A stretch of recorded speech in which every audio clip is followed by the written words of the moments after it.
Okay, first item on the agenda is the closed session portion of the meeting. May I have a mover and seconder to go into closed session under the authorities as printed in the agenda?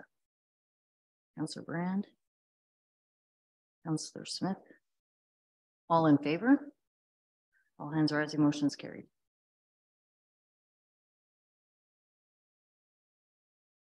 Okay, rising from closed session, council approved the closed session minutes from the May 15th meeting and the May 18th special meeting of council and discussed personal matters and solicitor client privilege in closed session. Time being 7:02, I'd like to call this meeting to order. First item on the agenda is the traditional territory acknowledgement, followed by a moment of silence. Council of the Township of Red Rock hereby acknowledges that we are on the traditional territory of the Robinson Superior Treaty and that the land we gather on is home to the Red Rock Indian Band, the Anishinaabe, and Métis people.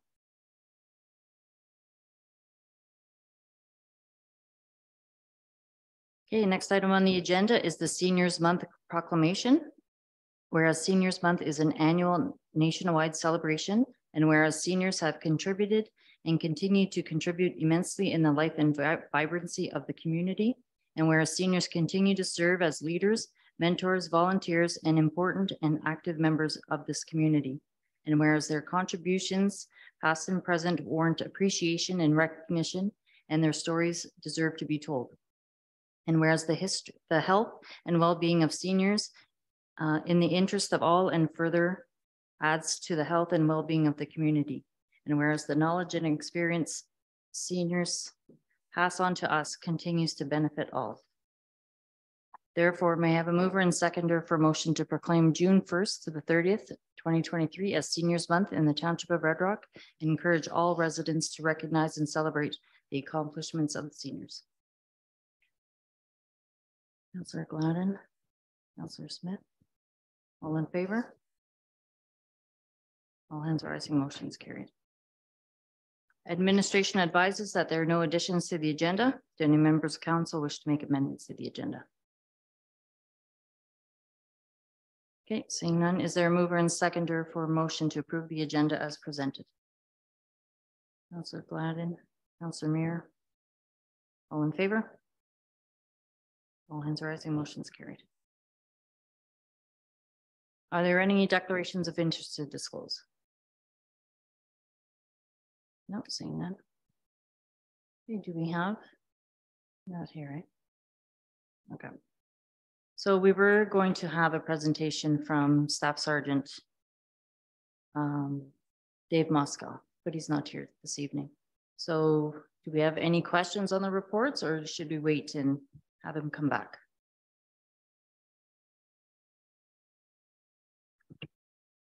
I will follow up with David in the morning. I'm not sure. Something must have came up because he was scheduled to be here. So I can follow up with him in the morning. Do we have any questions on the reports or? No? Seeing none? Not at this time. Okay, we'll follow up and then wait to see what comes of it.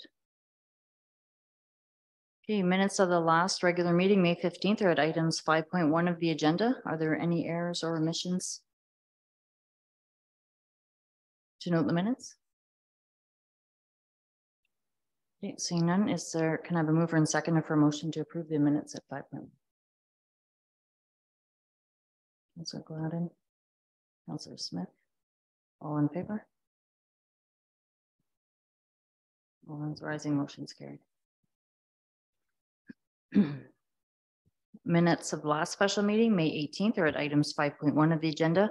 Are there any errors or omissions to note in the minutes? You see none. I need a mover and seconder to approve the minutes. Councillor Muir, Councillor Smith. All in favor? All hands rising, motion's carried.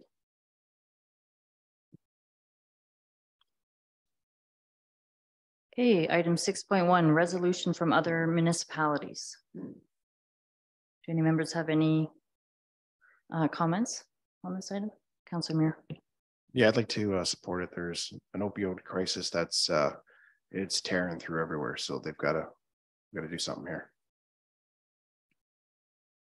Okay, is there a mover and seconder for motion to support the correspondence from the township for the town of Fort Francis regarding the resolution in response to the opioid crisis? Councillor Brand, Councillor Muir. All in favor? All hands rising, motion is carried. Next item, information purposes only regarding minutes from the April 20th, 2023 DSAB meeting. Do any council members have remarks on this item? No, seeing none.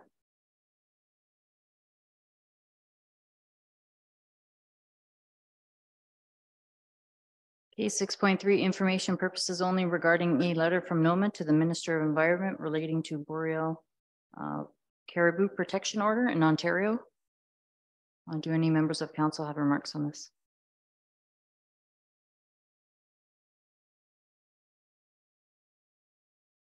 Seeing none? Okay. Mark did participate at the that one conference and listened in. And there's nothing really to report from that.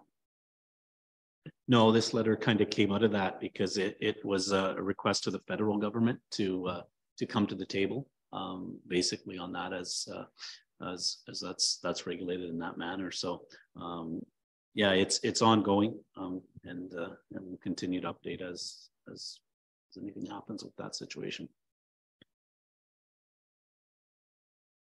Okay, first item 8.1, a report on administrative activities.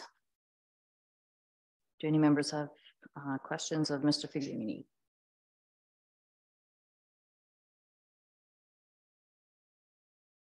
Councillor Brand.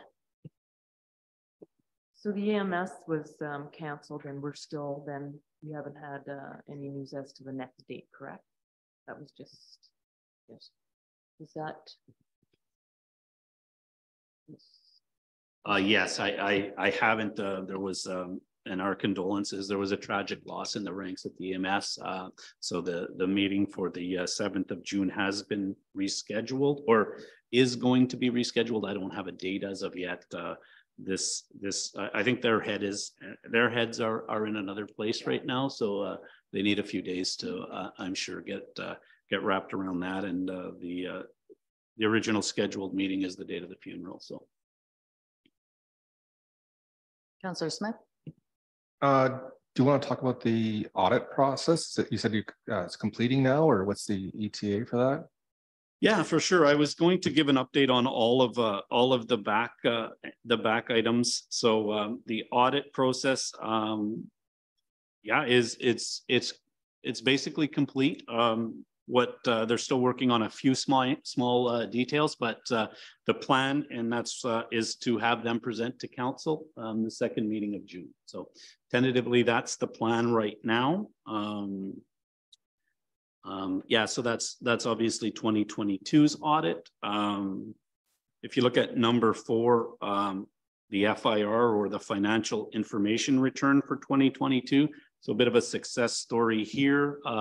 The deadline to submit this document is May 31st of the calendar year. I'm not sure when the last time it happened in Red Rock, but it happened this year. So credit to the staff on that.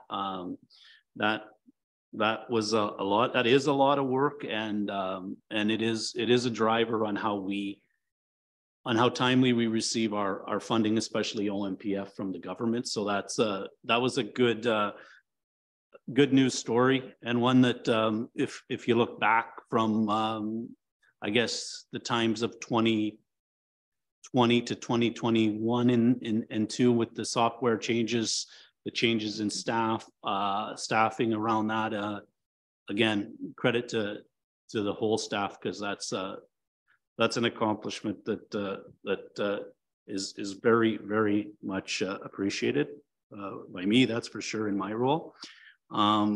Number 1 is the request for delegations at the AMO conference. This again is driven by council. So there is a deadline coming this week. I guess what direction, what top priorities are you looking for me to reach out to address? It's kind of your opportunity now to direct me in that manner. I'd like for us to set up some kind of meeting about funding for the bridge and maybe lift station, if we can, you know, get some communication going with Bruno's contracting, because that would be our obligation, right? To get, and that's quite costly. We do have a couple more, which I just happened to forget. I do agree with the bridge for sure, number one. And then we've got infrastructure, obviously, some of our roads need fixing bad, and water, sewer. Just infrastructure, eh? Whatever they've got.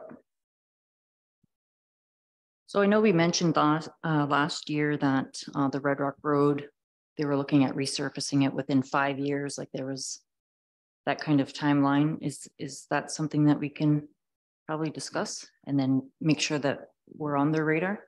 Definitely. And I did actually have discussions with MTO last week regarding a few issues on 628. And they did tell me that that project is still on the radar, but has now moved a year. So I think that's a good lobbying effort for sure.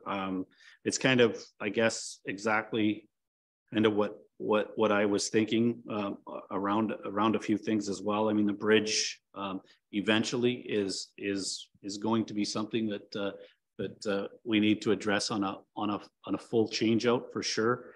You know, Red Rock Road or 628. I think that's definitely something on the horizon, as well as, yeah, we can address infrastructure through, I mean, the Ministry of Infrastructure would handle, you know, the bridge concerns as well as any other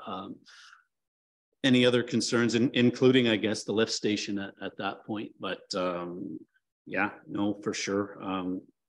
It's definitely something I can get out tomorrow. And it's usually how the process works. You just send requesting one on based on what it is, and we'll see where it lands from there. But those are the 4 main kind of topics then. Yeah, and that's all I had from my report, unless there was any other questions.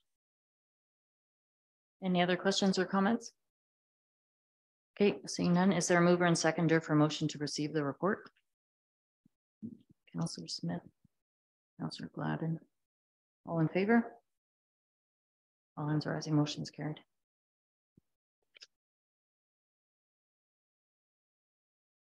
.2 is a report on the sale of 24 Rankin Street to Red Rock Development Inc. Do any members of council have any questions?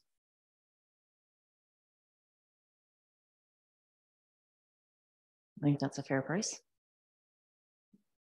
Right. Okay, is there a mover and seconder for a motion to approve the sale of 24 Rankin Street to Red Rock Development Inc. in the amount of $24,000? Councillor Gladden, Councillor Muir, all in favor? All hands are rising, motion's carried.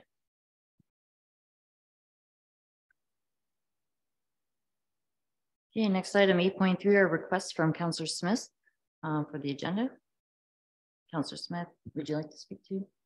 Yes, thank you. Your concerns. Yeah, so regarding to the speed of travel on White Boulevard, being I live there, on a daily basis, I just see people going extremely fast or doing catwalks and whatever else they feel like doing on that road.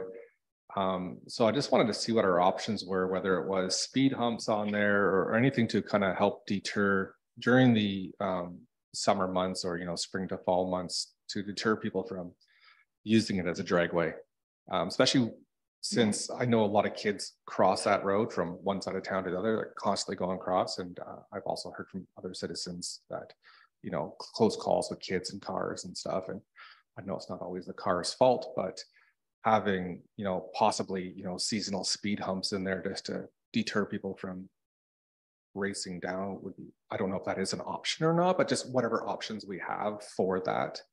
I think just for safety, that's what I got for that one.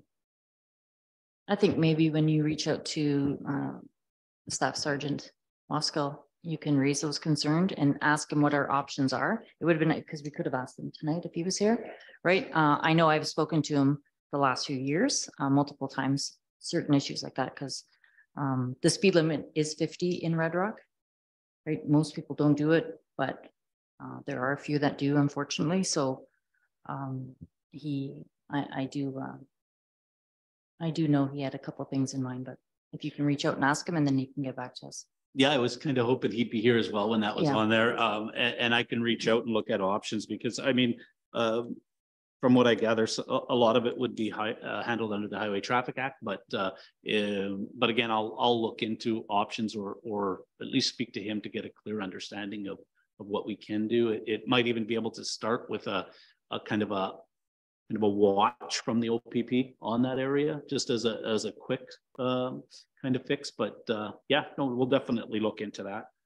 There may even be other areas that are under the same concern, right? So it's kind of find some general information on it for sure. Councillor Brand. I wondered about maybe even having slow down children playing ahead, those types of things. And I know the street I live on, I'm right at the Escape Road, and that's a bad spot for people speeding down the Escape Road and coming out. They don't even stop at the stop sign there any longer. And in the small area where I am, there's 6 young children, and they're pretty good, but you never know with a kid. So I wondered about even signs like that, slow down children playing ahead. I don't know how speed bumps would work, but what about even maybe reducing the speed on White Boulevard? Okay. And then for the second one, I know, can't remember if it was the last council session, but there was discussion, the weight room users came in and were requesting to have the weight room moved. I kind of just want to add weight to that as well, because we're offering a weight room to people that without any hygiene services. There's no bathroom, no change room. I know occasionally they do have the ability to use the washroom within the recreation center, but not always. And we're not right now using the other room, especially if we can get the weight room users already said they would help move the equipment, so we can get hands doing that. But I just want to see what the options are, if that is a viable option to move it, if we can look into that a little bit further, because I do believe that offering a weight room to people and not give them, the ability to relieve themselves is not very hygienic, in my opinion, at least. Clearly, I don't go that often, but Councillor Mayor. Yeah, there was some talk too about even the service fee going up a little bit. And I mean, if people are willing to pay for a little bit of a raise in the service, then I mean it would be a perfect location to move it to. And again, it's not being used right now. So yeah, something to look into anyway. Yeah, we can certainly look into, I guess some of the costs would be an upgrade to the electrical. I do believe there's a component there, but we can look at it for sure. I did meet with the 2 delegation, or the 2 deputies that I think the next day or a couple of days later, I did a facilities tour with them. And yeah, we can look at many options. I honestly believe there is a viable option, quite possibly, on having bathrooms, showers, and even change rooms accessible at all times. It might just take a little bit of work from the township in the current location as well. So, but I guess if you're looking at, and the direction from council was to move the room, I guess to that room, I guess you would gain one and lose another. So, I mean, the options are there for that room as well, but we can certainly look at it and have some more discussions on that and put a cost base together, for sure. Oops, sorry. Councillor Gladden. There's also the aspect of security that you would have to redo cameras, etc., and also entrance security as well. Just something to think about. Councillor Brand. The club room right now, though, is available for renting, correct? Correct, yes. So we would be losing that revenue if we switched. right? You would lose one room, like I said, but ultimately you may gain another, right? Obviously, if you move the current gym from one to the other, you'd in essence gain that space. But, Right. But So yes, what's you the- would be losing the club room as a club room if that Yeah, was the the club room direction. is actually set up nicely with the bar for anybody who wanted to have licensed event. Correct. Now, do you know, have they looked into possible grants? I'm just wondering about the curling ice surface. If they looked into any kind of grants that they can have that refurbished. I think that was part of the discussion last time. We had. Like if we, like the township has looked into No, grants no, or no. them? Oh, I have Like no the weight idea. club. I have no idea if they've looked into anything of that now. Okay, thanks. I asked that question if they looked into the grants, and they acknowledged it. They had not. Yeah, I asked. Or whether they'd even be able to in our infrastructure. It would more than likely have to be through the township. But we can look at the option. I mean, keep the conversation going. Like I said, I did meet them. We were able to go through a couple of small issues and correct some additional equipment and additional weights and things like that for them for discussion. So yeah, for sure. Councillor Brand. Just one more question. On the other side of the chain of the weight room, what is there? Because there used to be change rooms with showers and bathrooms for the swimming pool. Is there a way to access it through? Like if you made an opening, or what's like behind that wall? Yeah. So would the hallway would be able to lead into the shower rooms with the bathroom?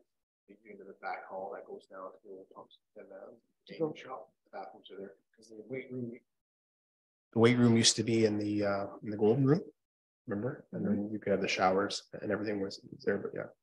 Could probably bust out a door there, but I'm just wondering if that would be an option. Well, there's old infrastructure on the other side of that wall, right? That's all regarding with the pool. So Yeah, I so mean, it there could be is a pulling stuff. walkway to go into like the old showers yeah. before you're heading into the pool. it would be And the then you go bowling down the alley. hall is where the change rooms are. Yeah, the bowling chemical room might be there. But Yeah. I mean, that's, It was kind of the option I was discussing, and we're not far enough in the process of looking into it yet, but you're correct. So there is a door to exit the weight room. What it goes into is what used to be the filter room for the pools. So those filters are accessible there. There's an active compressor there. So what it would allow, it's a liability to allow anybody to go through that room under its current condition. But if I guess really the only functioning piece in there is the compressor. So if you did take the approach of quite possibly even building a pony wall along the side, there's an option then, because you may have to add a few more locks too, but basically you would come through the rear exit of the training or the weight facility and go up what would be a new hallway and then access those facilities, and then still being able to lock the rest of the building. So that's another option we're looking at. And I mean, it would be a quick fix in order to establish the ability to provide those services on a full-time basis. But again, we would have to do something, because it would be a liability to allow somebody to access the state it's in. I mean, we couldn't do that, but we may be able to provide a solution. No, that's good. Thank you. I just was thinking not having the bathroom or change room was just, and then whatever, we could raise the price of the usage if we need to. okay, moving on. Next item, 8.4 for discussion purposes relating to the 2023 budget. And we'll hand it off to Mark. Yeah, so I guess we can start on page 1 of the document, and we'll just kind of briefly go through it and then leave the discussion, obviously on an initial discussion with council moving forward for direction. But what you do see on page 1 is operating budget and summary, no reserve, no levy increase. So what we are showing you here is, and I mean, I hate to be somewhat of the bearer of news that isn't great, and but what you do see is based on our projected operations, what you do see is a total shortfall of about $315,000 on an annual basis, and in this case, that number is based on operating and capital. So to break it down a little further, what you do see is your operating shortfall alone is about $213,000. So the difference of those two numbers. And when you look at that, remembering that there's many factors, and I'll get into kind of why that number is where it is now, but remembering that the current operations of the municipality, if they continue to operate under the structure that they are, that will follow us. So those numbers will follow us. And again, those numbers are, so your operating is, I mean, is as good as you can get in a budget summary. But again, your capital in this case, we've shaved capital down to nothing, which isn't a good thing. Basically, health, safety, and training, for lack of better words. But what you also see is that number of 315 is, in my opinion, realistically, probably closer to a number of 400 and some, when you think about the fact that we haven't addressed capital. Our fleet is, for lack of better words, not doing too well. You know, we're in need of that. Our facilities are struggling. We need to get ourselves into a position to be able to operate the municipality and invest in your infrastructure as well. If you moved on to the second page, and by no means is this a suggestion administration is making, but we're trying to show a clear picture of again, the shortfall. So if you look at the budget number there, and we didn't use a reserve, or we only provided a levy increase to maintain the operations that we're maintaining today, we're about 20.88 or 21% short in our operating. So that shows you that number. Again, certainly not a suggestion of council, but just wanting to, or of administration, but wanting to show the picture of exactly what we're facing. The next page is what we would propose based on a number. So that shows a 5.2% proposed levy increase, and what that does is that that gives you that revenue neutral budget that's required under the Municipal Act, as well as in this case, it transfers from reserves for any capital. So that doesn't show your capital hitting any of your tax base as well. So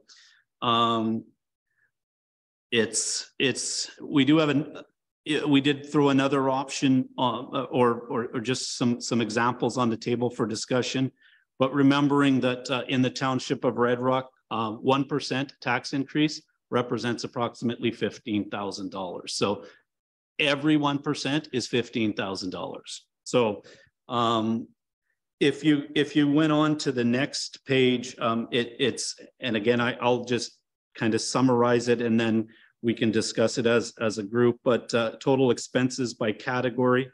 Some of the highlights on this would show that obviously the increases in contracted services. You can see that based on 2020 to 2022. What that represents is a direct impact of a third party operating our water and wastewater facilities. So again, that decision was made, I guess, late 2020. That shows a significant increase in that amount. It also shows a steady increase in salary and benefits. Again, the unionized salaries, they do go up. You do see, again, a drop in the salaries and benefits in the 2020 to 2021 range, and that's strictly related to COVID. Total expenses by department. Again, you'll see a significant increase in environmental. What you see there is again, a lot of it's related to the new wastewater facility. What we are finding with that facility is it's brand new and it's very expensive to operate compared to our old system, extremely expensive on every aspect from instances like sludge haul to chemicals, additional chemicals, to hydro, gas, and significantly insurance. We're now insuring a building worth $27 million as opposed to what we were insuring. So those costs have creeped up quite a bit. When you look at general government expenses, again, some of the highlights there, you know, your contracted services. If you look, they're coming down in general government. 2022 or 2020 was a huge spike there, but that's under control a lot better now. A lot of that increase, what you see there is some additional financial support that came in the transition of in the tradition of the transition between the CAOs, as well as the fact that previous CAO was employed as a contractor. So you do see some of that going down. The next one, general government, again, it's just the summary of it. Some of the highlights, I guess what you look at contracted services, if you look at our legal costs, they're projected to significantly go down in 2023 based on a few of the previous years and some of the issues that were ongoing. If you look in the clerk treasurer department, this is another driving factor in this year's budget. You look at the increase in long-term debt. So the township took on two significant infrastructure projects, I believe approved in 2019 or 2020. We're still working on some of those projects now. What you're looking at is an increase to the township's debenture of about 1.4 million to pay our portion of those two infrastructure projects, taken on basically simultaneously or at least within the same year. So that again is a big hit. What's also driving the increase, when you look at the environmental increase based on the third party, who I might add is Aqua running our plant. I must say they do a fantastic job with the plant, but they do come at a cost. It's a professional service. Of course, it is going to come at a cost. And like I said, they do a fantastic job. But when you look back on the process of how we brought that into our system, we brought that charge on and maintained the employees within the facility or within the township. So we didn't bring on the cost and downsize employees. And that's where you're seeing your total expenses based on salaries still where they are. Remembering that in a lot of times in the municipal world, you find yourselves in this situation based on decisions that might have been made 6 months, a year, or even 2 or 3 years ago. And that seems to be where we've found ourselves now. We more than likely would have saw a bigger impact last year, and we were projecting that, but based on the accounting and how it goes, we were fortunate last year to take in $2.2 million of uncollectible taxes. And that, as you see in our financial statements, that plays a significant role in how things come in. That money was collected in 2022, but brought back into the 2021 numbers based on that. So it's not a great situation. If we keep going, protection to persons and property. So that what you see there is any increase that you would see there is training and travel related to the new provincial regulations based on training our volunteer fire department. We cannot there's no way around that. We want to have a fire department. We need to train them based on the new standards set forth by the ministry. And unfortunately, there's no cost help for us there. You're basically on your own. So you will see that will see a little bit of an increase there. We're trying to work that number down a lot lower based on the fact that we can do a lot of our training in-house, and we can even host a lot of the regional departments. So that's, again, something we're working on. If you go to transportation services, again, I'm not sure if there's, sorry, any real questions there, but that would cover your public works department. What you will see there is some of the transfers that you notice in the previous, maybe even in salaries and benefits coming down, is a lot of times an internal transfer from environmental to transportation now. And you saw that based on the fact that those salaries used to be targeted or captured under environmental, and now we contract that out. So those salaries then transfer to another area. Environmental services, I think we've kind of beat that one down, but again, that covers your wastewater facilities, and again is one of the, well, I'd say the major driver that's causing the shortfall we find ourselves in now. If you look the new wastewater plant after 2020, so the contracted services, that's where you see that increase there. You do, again, in summary, you see a decrease in salaries for environmental that are now captured or transferred through to transportation. But again, it does not decrease the total salaries. And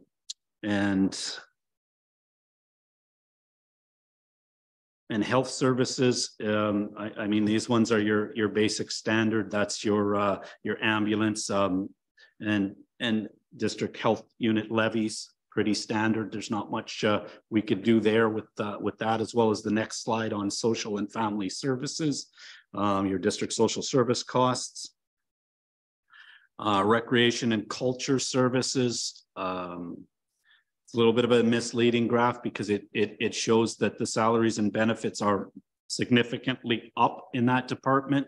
What it doesn't tell you in that story is that a lot of that is based on the NOHFC intern in recreation, and that salary is, we can go back and get 87.6%, I believe it is, of that salary. So really and truly the township would absorb 10% roughly of that salary. So planning and development, if we quickly moved on to that before we get into the questions, you'll see that's again a little bit misleading because it only takes in the expense part of it, but that's your RV park study as well as your strat plan that we're undertaking in that. And again, those are 100% funded, so you don't see those entering into that number at all. The next page would take you to a capital budget. Again, just as a note, that number at the very bottom, not that it impacts because there is no tax base based on the capital budget at this point, but that number should be 22,56,751 as opposed to 23 in yours. And that's just because we had taken in and out the recreation and the ice plant a couple of times, and that number must have got in there twice, but it doesn't affect anything other than the fact that that capital budget at the bottom is actually 22,56,751. So if you look at some of the highlights in that, you would see that for example, the funding is,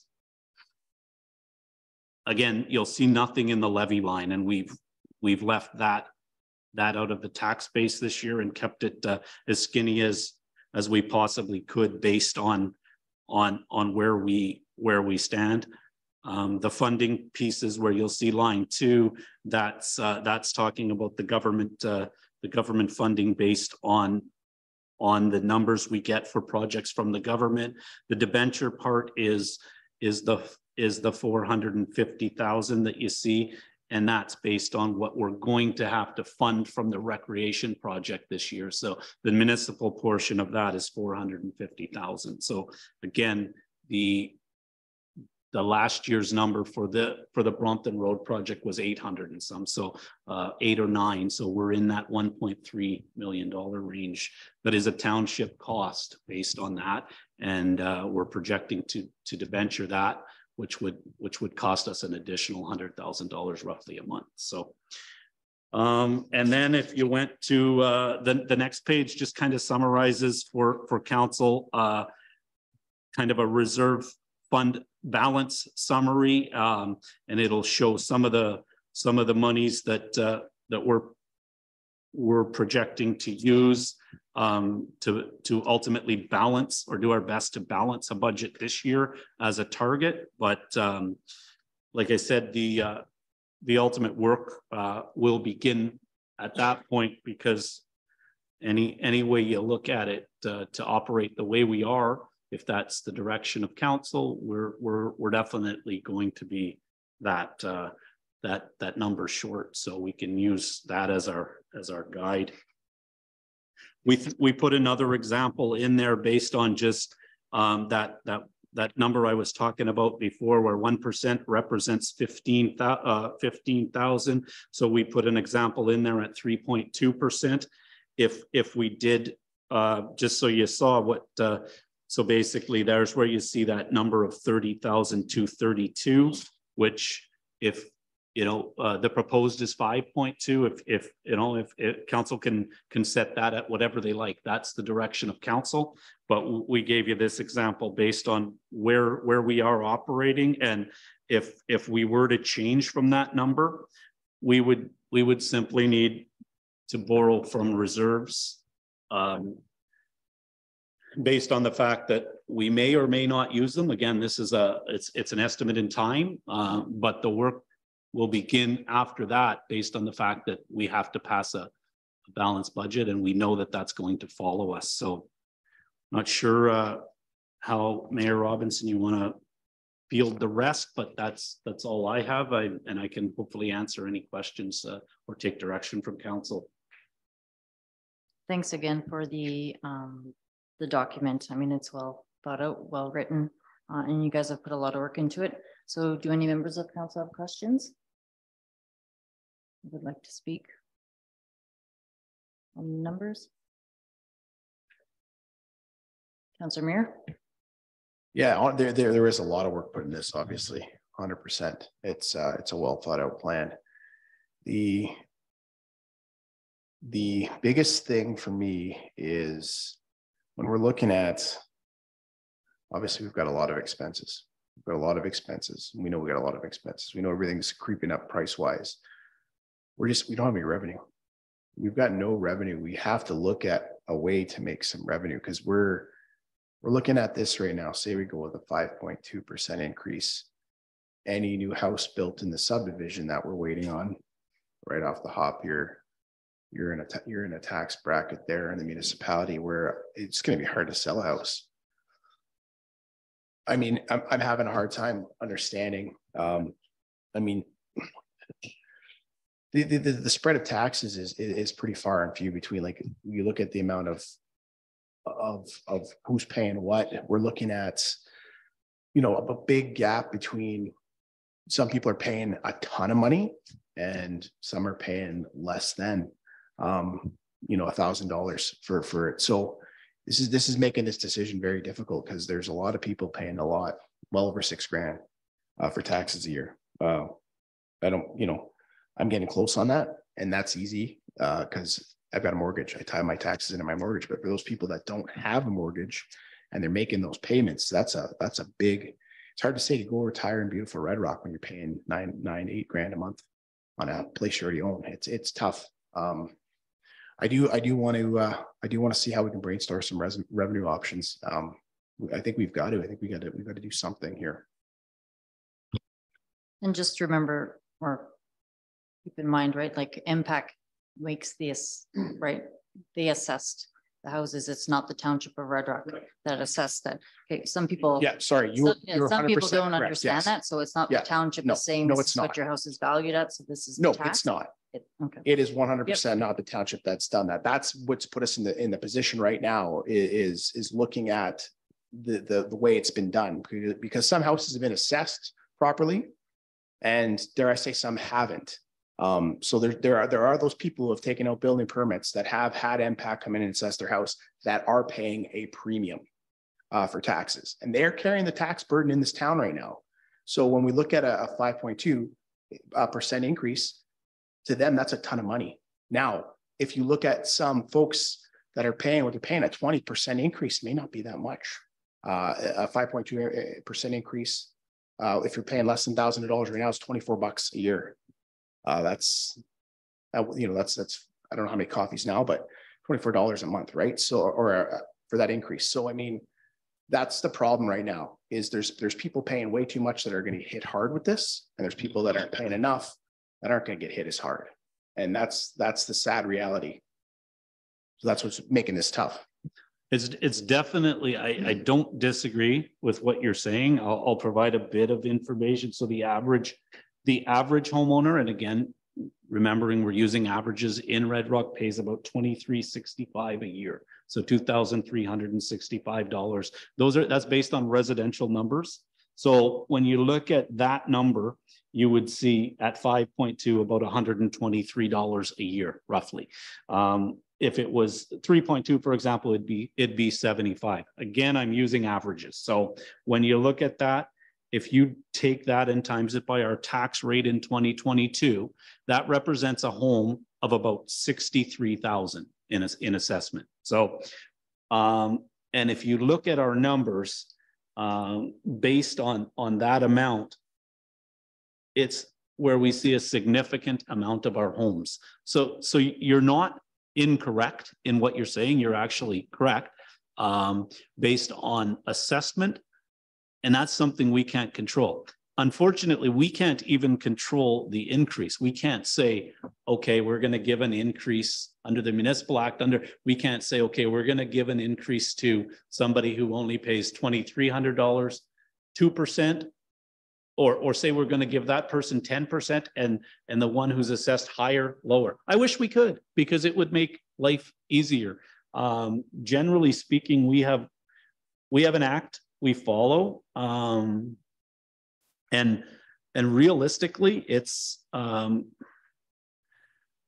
situation that's very common in communities, because you have your newer areas or your newer homes, and you have your older homes, and they're assessed so much differently. So if it's simple math, if you have a home assessed at 50,000 and you pay this amount, if it's assessed at 100, you're going to pay double, right? It's just the way the system works. We can't tax individuals in this. If you look at income tax, you're taxed based on your income, and in municipal taxes, you're taxed on the assessed value of your homes.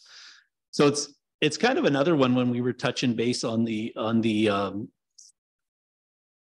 delegations. It's one that jumps right out at me when I was sitting in your chair, and I was certainly in the ears of the ministers at all times, saying that this system just doesn't work, right? It just doesn't work, because you have people paying less than 1,000, and you have people paying well over 6,000, and ultimately they're getting the same services. So, but that's based on MPAC values. We can't change those. Councillor Smith. Sorry, not to correct anything, but you said that if your house is assessed at 50,000, then it got reassessed at 100,000, you'd be paying double, which is not correct, right? Because MPAC, when they average out the taxes, you would not be paying double. You could just be paying a little bit more or less. Well, in our current year, yeah, you'd be paying based on the rate, right? So you'd be paying based on the same rate. But if everybody changed, right? If there was a major reassessment, you're right, you might not be paying. But when you look at it from the general perspective, within a tax year with no other changes, you are going to pay that significant amount more. Because and I'm not saying if your house changed, I'm saying that you had two houses that were assessed at two different ways. So when you look at over 6,000 in Red Rock and you do the math on it, those houses are assessed at anywhere above 176,000. So they're generating a tax bill of 6,000 plus. Some are even higher than that. So so ultimately, it will reflect within that year without any other changes. It will reflect on that. Councillor Smith. So basically, reading this report, if we do not go and there is no plan to go with the 20%, if we go with a 5%, 5.2% increase, we were going to have to look at ways to reduce our overall spending, correct? Yeah, correct. This, like I said, that will follow us, correct? That 5.2 just addresses the 2023 year. We're 6 months in, so we've already accumulated some of that increase. What that does, that takes into consideration whatever that increase is. It takes into consideration the operating increases based on the year. So, for example, fuel has went up major amounts. Our insurance has went up. Our staff salaries have went up. So, really and truly, any increase that hits here, you still need to find a way. And that won't happen overnight, but you need to find a way, hopefully in the next 6 months, to roll up your sleeves and find a way to save $400,000 if you're going to still invest in capital. So you need, if you said capital's fine, you still need to save $215,000 to continue to operate with the services you're providing today. So if there's a direction to change those services, and I mean, for example, those services can be an arena, a marina, garbage collection, a library, staffing, I mean, without getting into identifiable, but you certainly, you're correct. You have to save that money. Or, and the best way to describe it is if you're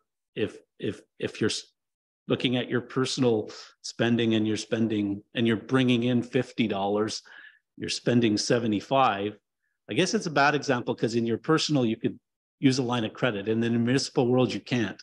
You have to find a way to balance that because that's what we're mandated to do. But it's the same concept. You're spending more than you're making. So we do have a lot of fixed costs, right? Like health services, social services. So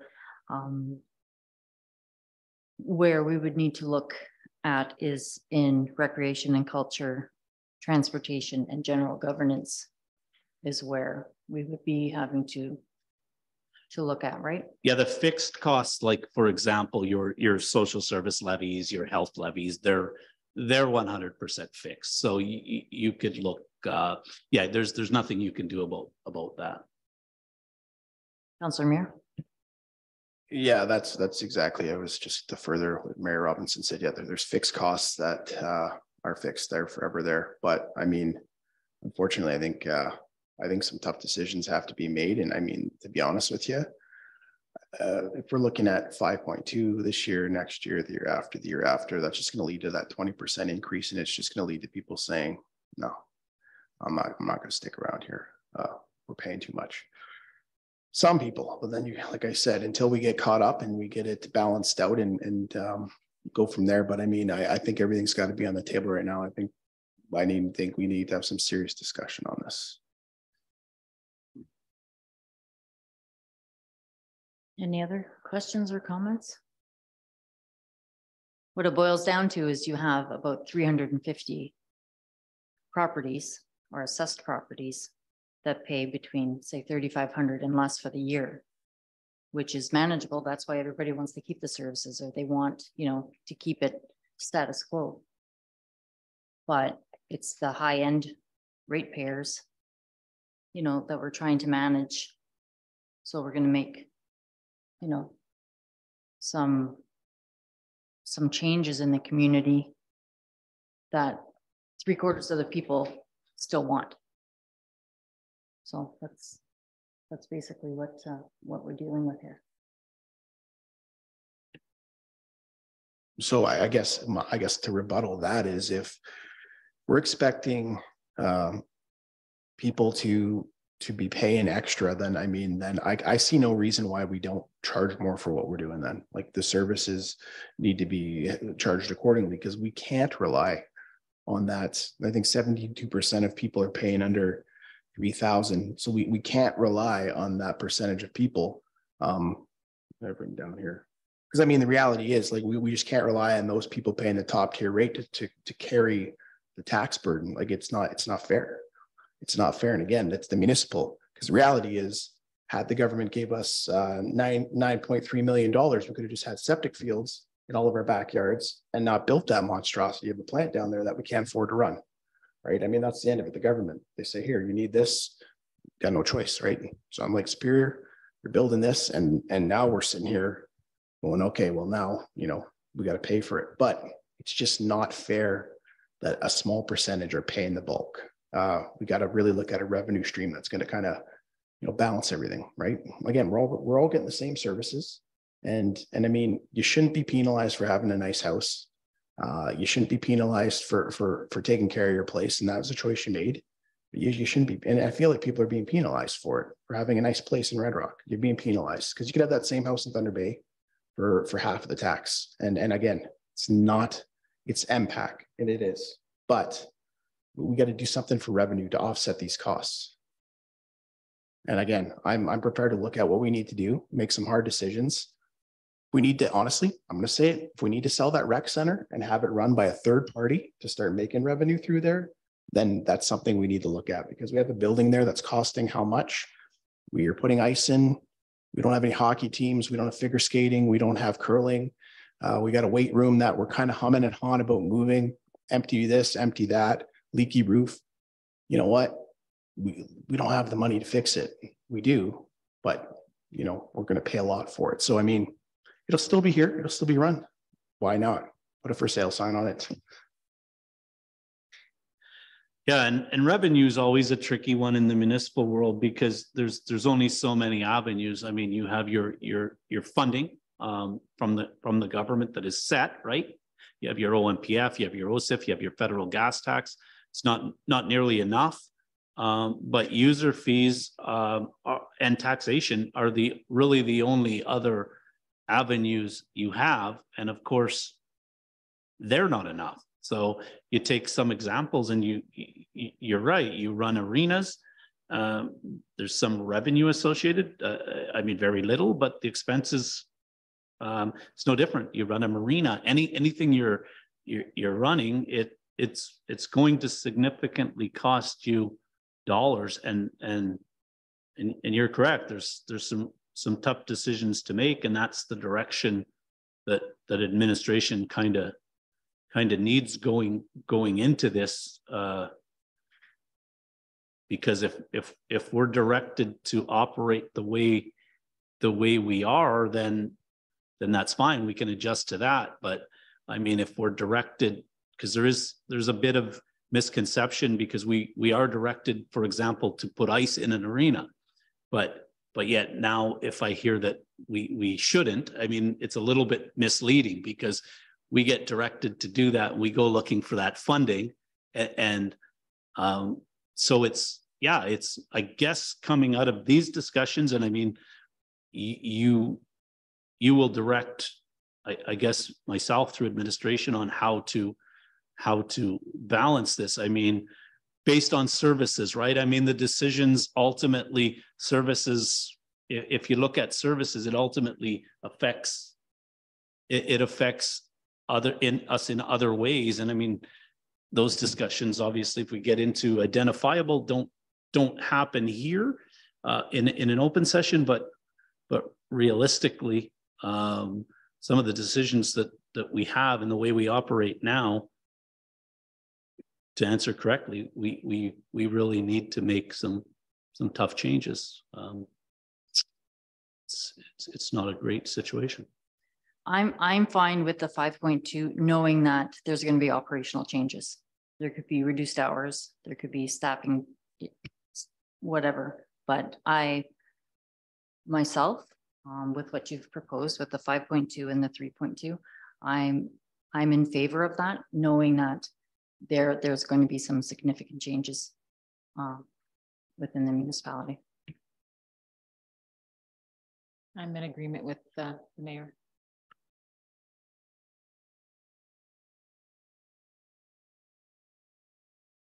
So I guess myself, I would need to see the list of proposed changes prior to being okay with 5.2. I'm not okay with the 3.2 just based on the fact that it's not enough. It's not significant enough. Which you're just putting a band-aid on a leak. I definitely would want to see some documentation saying here's the plan. Here's what we need to commit to. Council needs to kind of say yeah, and then I'd like to look at that again if possible. Any other questions, comments? So there's no resolution on the floor for this tonight. It is discussion. So I mean, but direction, like I said, it's essential to have direction. I mean, the plan, certainly we can agreed we can meet numerous times over that but ultimately I mean it is very simple, I guess, from the perspective that we shouldn't be budgeting this way. We shouldn't be we should be adding to reserves as opposed to taking from them. There's many different options that I can present to you. And believe me, I've thought of a lot over the last little bit. There's nights you're up most of the night thinking about it, but it's the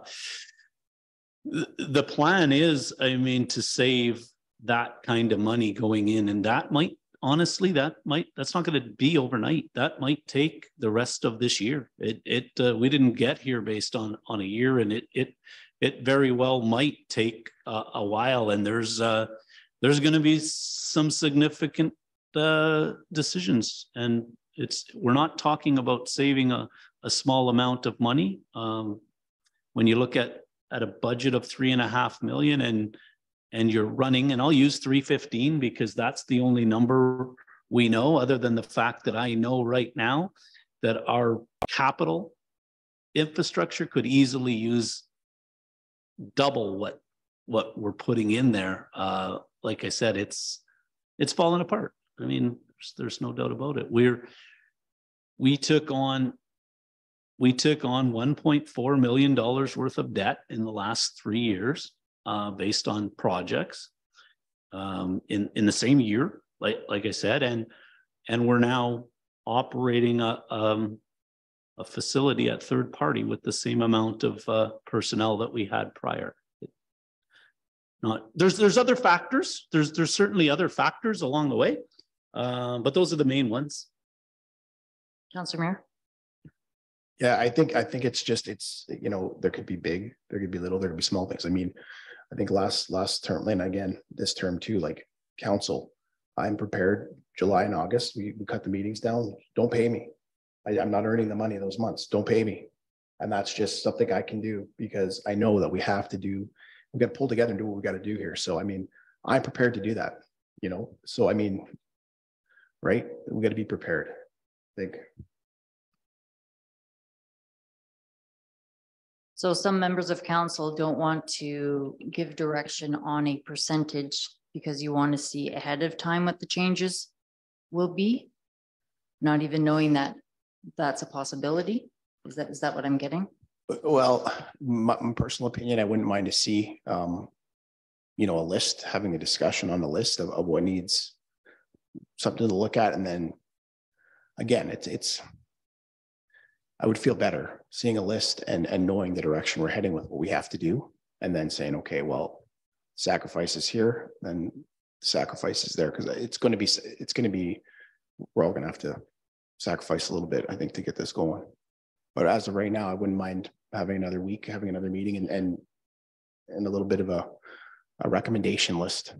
But I can't, I'll have trouble compiling a list. I can give you multiple lists, but I'm looking for direction on services too. I mean, we need to have a, like, are we continuing to provide the same services, or are we not? Because those are decisions of council, right? I mean, I can provide you a list. We can sit, I mean, we can easily go into closed session right again this evening, and I could provide you a detailed concept plan of how we could probably save that amount of money, but you know, as council, direct me when to call another meeting, and I'll provide you a list of how we can save it. Yeah, I mean, that's what I wouldn't mind, Mark, honestly, if providing a list saying here the best recommendation. And again, we can agree or we can disagree on the list if you want our input too. I mean, again, like I just said, But I do want your input. Put a for sale sign on the rec center. Put a for sale sign on the rec center, the whole building, sell it, and have a third party run that. That's a suggestion I'm looking at. Put a for sale sign on this building. Unless it's closed session discussions, which are identifiable in this case, the open session is when I need to hear the direction of all of council. I mean, that's, I don't want to present this. I'd love to present you the fact that we're operating at but I think we all saw it coming. I mean. But, Councillor Smith. Thanks. If there's an option, everybody's happy with doing a closed session right after this, just so I can kind of get where you're coming from for those services. And then with that, I could be fine with a decision at our next meeting. Yeah, that's up to council whether they want to go back into closed session.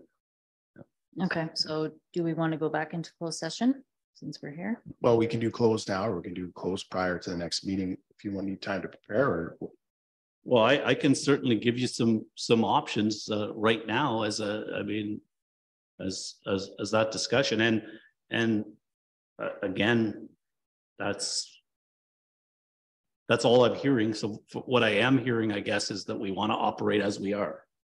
I mean, I had some suggestions on from Councillor Muir, but yeah, we could easily go.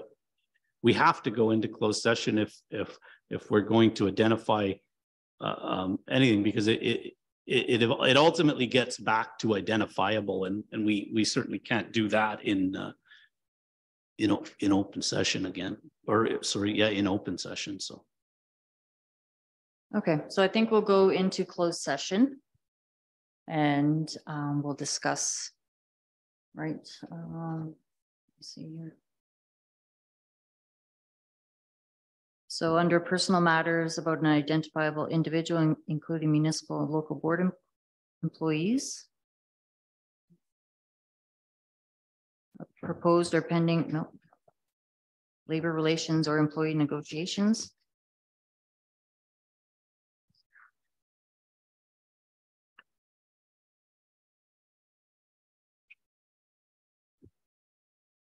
Okay. So I need a mover and seconder for motion to go into closed session under personal matters about an identified individual, including municipal or local board employees, and labor relations and employee negotiations. And maybe security of property of the municipality of local board. Kind of. Councillor Smith, Councillor Gladden, all in favor? All hands rising, motion is carried. Time. So rising from closed session at 9:06, council discussed more budgeting and operational matters. Okay, items 11.1 under unfinished business. Do any members of the council have any questions? This is basically about EMS consolidation, but that meeting is canceled June 7th and will be rescheduled at a later date. We don't know that yet. Okay, next item is the bylaw to confirm proceedings of council. Can I have a mover and seconder to approve the motion to pass the bylaw? Councillor Smith, Councillor Gladden. All in favor? All hands rising, motion's carried. Okay, that is the end of the council meeting. Good night.